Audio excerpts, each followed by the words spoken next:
Tone omala ya Alumirizza ya DPS w'Essembabule Dennis Musinguzi ne mutoowe Stephen ow'amazima okumutwalako enteze molokojjukujju nga beeyambisa mu office okusizira ku omala nti ye ne ow'amazima baali bakolaganya ebbanga lya myaka 15 okutuusa mu mwaka 2016 lwe yamuguza ekirowoozo olw'okwenyigira mu bulunzi bw'ente naye bw'atyo n'akikola ne bagenda Essembabule bagula ente 50 ku bulunzi Daniel Besigye.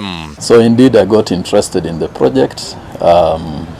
So in April of 2017, I traveled with Awamazima from Rwanda. We went to Essembabule and bought a total of 50 heads of cattle. Agamba valogule nti bapangisa ettaka ku muserikale balira bazirekera Musinguzi okuzirabirira olubone badde mu ggwanga ly'e Rwanda ye baali bakolera omala nnyo nti mwaka 2018 Awamazima yamutegeeza nga mugande Musinguzi bwe yali akyusidde okuva Essembabule n'atwalibwa e Nakawa nga nabwe ekitwe ente zino zaali tezikyalina bukuumi yamusendasenda zitwalibwa ewaabwe gye bazaalibwa e Kabula e Lyantonde. I saw sense in it because at the end of the day we couldn't leave cattle with herdsmen alone without anyone closely monitoring. Agamba nti okuvulu batandika kulabirira ente ne munywanyi ow'amazima ne zitandika okuzaala ne zituuka mu nte bibiri okuseera funa okutegeezebwa ng'ettaka kwe baali balondedde nti bwe lyali likanira SP Musinguzi ne muserikale munne omala yasaba ow'amazima mu ente azitwale ewaabwe erira okuwala okwenyigira mu kane z'ettaka oba olyawo ekintu ekitasanyusa ow'amazima ne Musinguzi ne batandika okumubuzaabuza n'ekyaddirira kamutema ng'ente zonna Of course, I was in shock because at the end of the day, these cows were transferred from Essembabule to Lyantonde by SP Musinguzi.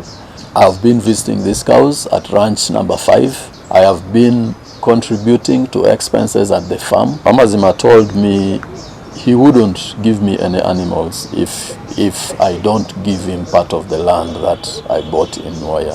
Ategeeza nti azeekubira endulu bitongole ebikwasa amateeka okuli poliisi ne kkooti wabula atambudde kumpi bwoya ku mugga ku ntumbwe tannafuna kuyambibwa.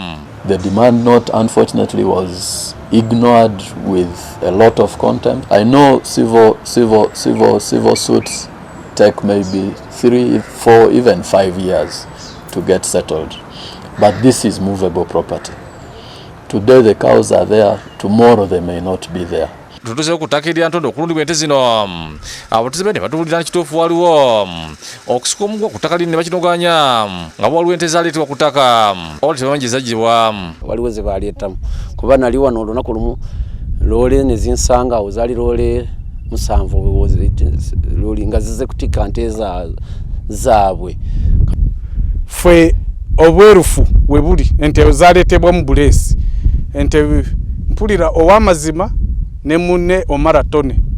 Aladisi Lyantonde David Nkojo ategeeza ng'ensonga zino bwezatuukako mu ofiisi ye ne bagezaako kuzingira mu wabula ne zibalemerera. Naffe twanenya ow'amazima tuyinza kugamba nti ente 50 ziyinza kufa olunaku lumu, ayinza kufaako emu oba bbiri nga business associates mbe buli omu amanyi amazima we gali.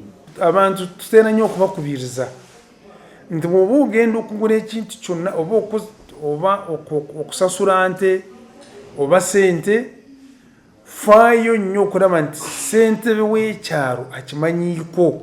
Naye nga poliisi eri mu kunoonyereza era nga fayiro zaabwe zitwaliddwe omuwabi wa gavumenti abeere nga atuwulira kye tuzzaako. Bwetuukidde Musinguzi ne mutoowe w'amazima ku lukuba lw'essimu bategeeze nga batasobola kwogera ku nsonga zino kuba ziri mu kkooti. bali bantu bakulu bamanyi business ya how they run it. Yatwala munne mu kooti. Oli yamutwala mu kooti. Fire eri mu high court. Ekyala kitwongera ku kibiina.